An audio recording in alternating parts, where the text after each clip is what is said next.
It's the dry season, but these rice fields south of Yangon should be green. According to the farmers who say they own these fields, government officials have cut off the water used for irrigation. They say it's a tactic to force them from their land. They'll resort to violence if we don't follow their orders. The local chief has already told us once that our houses will be destroyed by bulldozers if we don't move out by the deadline. One deadline has passed and they refuse to go. So far there have been no offers of compensation money or replacement housing, just threats of jail time if they don't leave.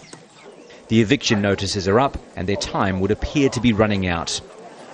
They're being told they need to make way for a massive industrial park and port complex being jointly developed by Myanmar and Japan.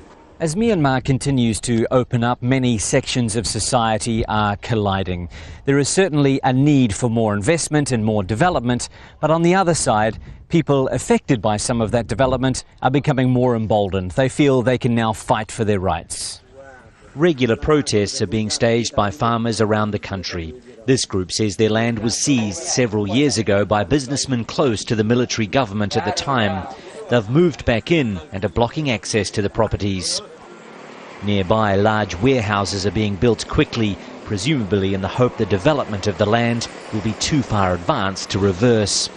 But now that a partly civilian government is in charge, the farmers feel they can voice their opinions and try to challenge authority. We would have protested before if we had this kind of freedom of expression, but there was no freedom in those days. We would have been arrested if we spoke out. The government says it is listening to the complaints, but says there are no new land confiscations happening under its watch. What now we are trying to do is to solve all the problem we inherited from the previous government policy.